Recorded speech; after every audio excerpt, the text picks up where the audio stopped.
میں آپ سب لوگوں کا بہت شکر گزار ہوں۔ آج ہم لوگوں نے آپ لوگوں کو زحمت اس لیے دی کہ ہندوستان کے موجودہ حالات جس طریقے سے کروٹ لے رہے ہیں، کوئی ایک کمیونٹی کی بات نہیں ہے، بلکہ دا آئیڈیا آف انڈیا ہی خطرے میں پڑ گیا ہے۔ وہ تصور ہی ختم ہو گیا جس پہ ہندوستان کی بنیاد رکھی گئی تھی۔ ہم سب لوگوں نے کوشش کی موجودہ حالات پر، یہ ملک جہاں کھڑا ہے، اب یہاں بات اس بات کی نہیں ہوتی کہ نوکریاں چلی گئیں، کاروبار بند ہو گئے، انفلیشن بڑھ گیا، گرانی بڑھ گئی۔ جب الیکشن کسی ایک طبقے یا ایک قوم کے خلاف لڑا جائے اور یہ کہا جائے کہ جو پرٹیکولر قوم کو ہرا دے یا تکلیف پہنچا دے وہ حکومت کرے گا اور الیکشن جیتے گا، تو ایک عجیب سیناریو بن گیا ہے۔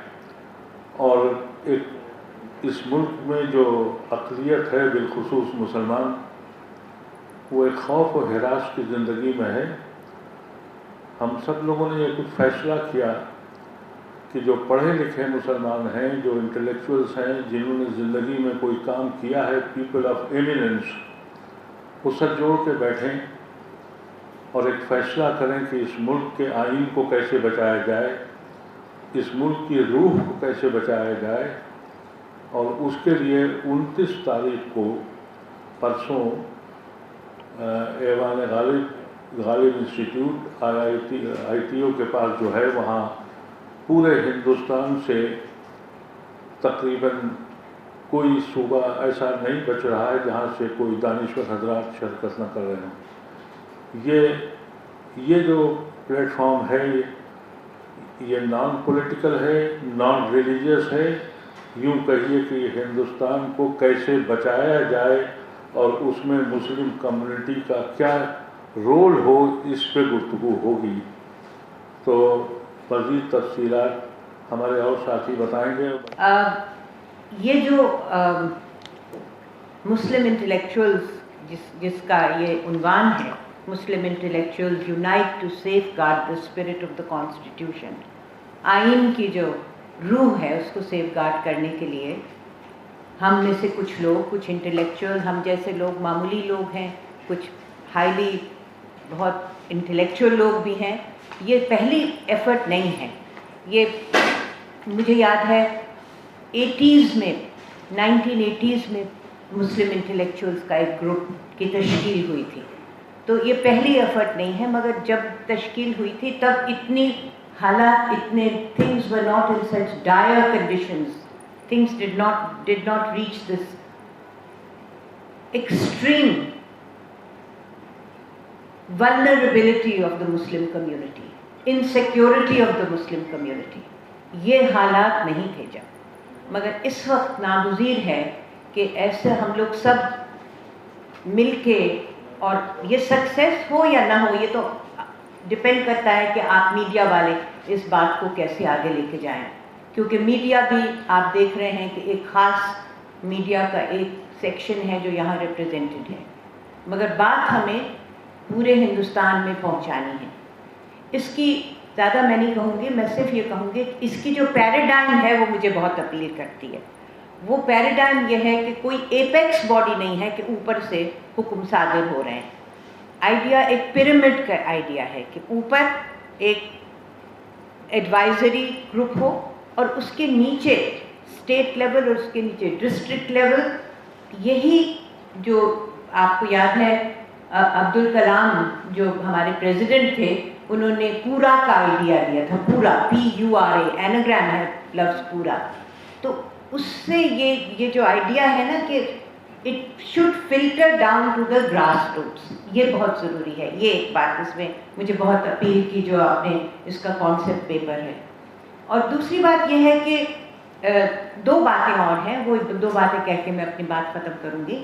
دوسری بات یہ ہے کہ ہر کمیونٹی کو ساتھ لے کے چلنے کی ضرورت ہے، اور یہ بھی یہاں ایمفسس ہے، کیوں یہ مسلمانوں کا ایک کنونشن ہے، مگر ہمارے ہم خیال لوگ ہر کونے میں، جہاں آپ دیکھیں ہمارے ہم خیال لوگ ہمارے ساتھ دکھ، جو دکھ ہمیں ہے وہی اسی دکھ میں وہ بھی ملوث ہیں، اسی دکھ میں وہ بھی ہیں، وہ لوگ سب، وہ سکھ ہیں، وہ ہندو ہیں، وہ کرسچنز ہیں.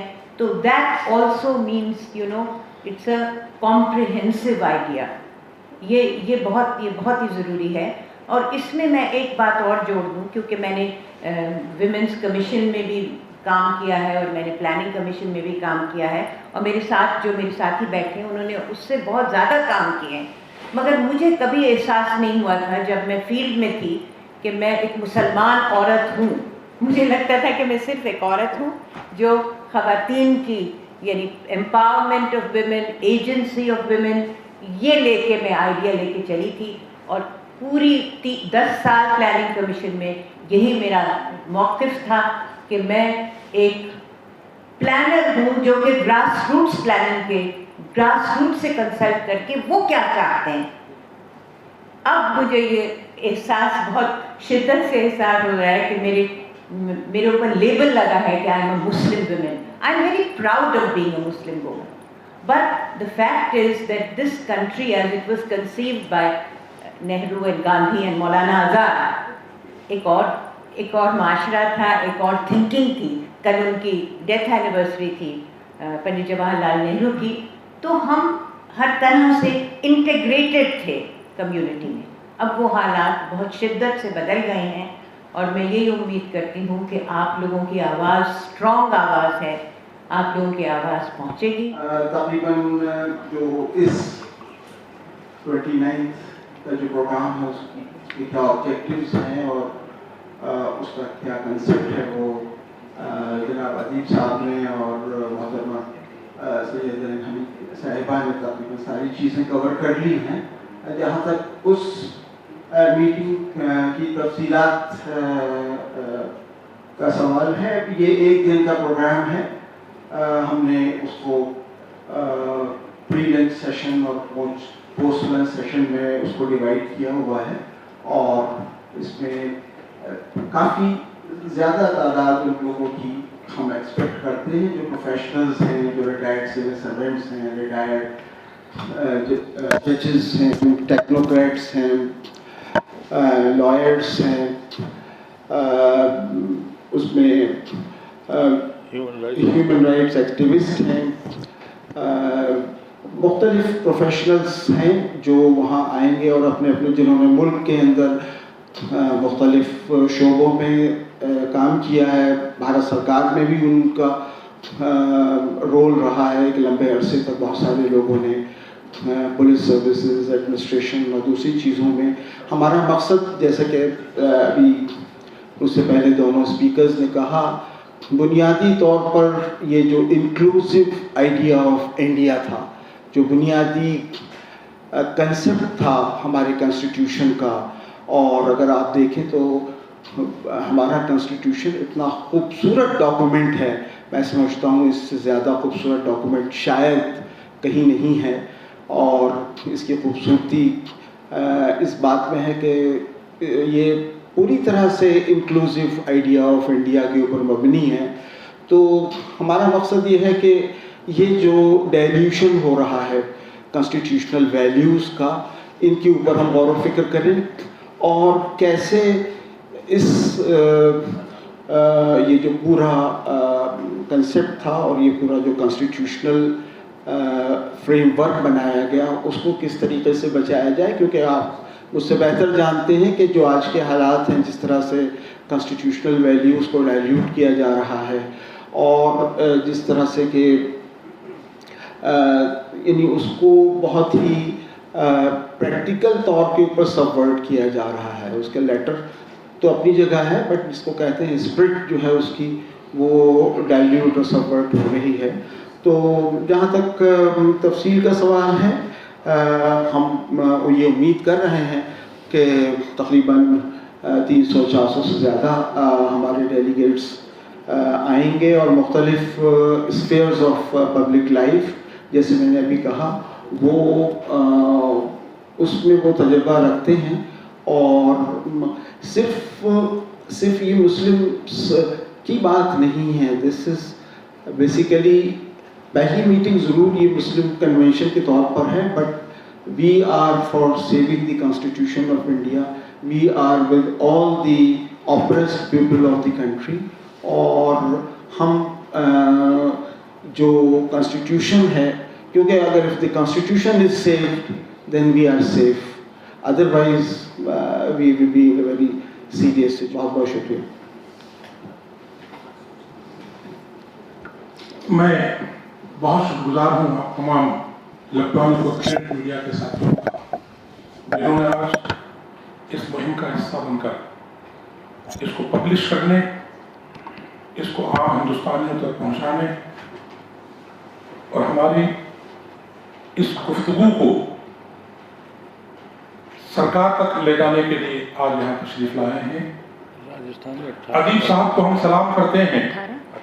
راجیہ سبھا کے سابق ممبر ہونے کی حیثیت سے آپ نے بہت سے کام کیے ہیں, اس کا اس وقت تذکرہ کرنے کا سمے نہیں ہے, لیکن جس طرح سے آپ نے طبیعت کی ناسازگی کے باوجود ملک کی سالمیت اور قومی یکجہتی کو برقرار رکھنے کے لیے عوام الناس کو جوڑنے اور آئیڈیا آف انڈیا کو لوگوں تک پہنچانے کے لیے جو مہم شروع کی ہے, ہم اس کا حصہ بن کر آپ تمام تک آج بھی اپنی بات رکھ رہے ہیں. اور میں بڑے ادب سے گزارش کروں گا, آپ تمام کو انوائٹ بھی کروں گا کہ 29 تاریخ کو صبح 10 بجے 9 بجے سے 10 بجے تک رجسٹریشن کا کارکرم ہے. 10 سے 10:30 بجے تک اگر آپ سب وہاں تشریف لے آئیں اور ہمارے انوگرل سیشن کو اگر آپ کوریج کرنے کے لیے وہاں پہنچیں گے, تو میں سمجھتا ہوں کہ دستوری تحفظات کی روشنی میں قانون کی, آئین کی جو باتیں ہم لوگ کرنے جا رہے ہیں اپنے تمام ساتھیوں کو ساتھ لے کر, اس میں آپ ہمارے ممد و معاون بن سکیں گے. محترمہ سیدہ حمید صاحبہ جو پلاننگ کمیشن کی ممبر بھی رہی ہیں, ویمن کمیشن کی ممبر رہی ہیں, آپ ہمارے ساتھ کندھے سے کندھا ملا کر اس مہم میں یہاں بھی ساتھ رہیں گی. اور اس کے بعد ملک بھر میں کونے کونے پر جن اسٹیٹس میں بھی ہمارے یہ کارکرم ہوں گے, ان تمام میں بھی ہم آپ کا مارگدرشن چاہیں گے. اور ہم سمجھتے ہیں کہ اس کارکرم کو عوام تک پہنچانے اور دہلی سے لے کر کے منڈل لیول پر, پنچایت لیول پر, ڈسٹرکٹ لیول پر, اسٹیٹ لیول پر, نیشنل لیول پر ہم جو اس کارکرم کو لے کے جا رہے ہیں اس کی ڈیٹیلز ہم آپ کو 29 تاریخ کو بتا سکیں گے. ڈاکٹر مسعود صاحب جو اس کارکرم میں ایک ویژن ڈاکومنٹ کو پیش کریں گے اور پاور پریزنٹیشن کے ذریعے آپ کو ابتدائی 1 گھنٹے میں اس دن جو چیزیں پتہ چلیں گی, میں سمجھتا ہوں کہ وہ ہندوستان کی تاریخ کا ایک امٹ اور انمٹ نقوش ہوگا. اس سے پہلے بھی بہت ساری کوششیں اس سمت میں ہوتی رہی, بلا شبہ ہوتی رہی ہیں, آج بھی ہو رہی ہیں. ہم ان تمام کی کوششوں کو قدردانی سے دیکھتے ہیں, لیکن پتہ نہیں کیوں وہ تمام تنظیمیں, انجمنیں, جماعتیں اور باہم فرقہ وارانہ ہم آہنگی کے لیے کام کرنے والی کوششیں آج کے دن جب پچھلے 5 سالوں سے فرقہ واریت کا ننگا ناچ ہو رہا ہے, اس مہم کی طرف نہیں بڑھ پا رہی ہیں جس کی جانب ادیب بھائی بڑھنا چاہتے ہیں. اور ہم لوگ جس کی جانب کوشش کر رہے ہیں, ہماری کوشش یہ ہے کہ اس مہم کے مادھیم سے ہم ہندوستان کے ان تمام طبقوں کو ساتھ لیں جو آئین کو عزت کی نگاہ سے دیکھتے ہیں, جو گاندھی, نہرو کہ اس دیش کو, مولانا آزاد کی اس قدر و قیمت کو جس کو انہوں نے اس دیش کو بنانے کے لیے کیا کچھ نہیں کیا تھا, مٹایا جا رہا ہے. اور لوگ خاموشی سے اس کو دیکھ رہے ہیں کیسے کیسے فرقہ واریت کے نام پر لوگ ووٹ بٹورنے اور دیش کو مٹانے کا کام کر رہے ہیں. میں سمجھتا ہوں کہ اس دیش کو بچانے اور سنویدھان کو کے تحفظ کے لیے اس مہم میں آپ ساتھ دیں گے. آج آپ نے تشریف لا کر کے جو ہم کو اس کا موقع دیا ہے, اس کے لیے ہم آپ کے بہت بہت آبھاری ہیں. بہت شکریہ آپ تمام کا, بہت شکریہ.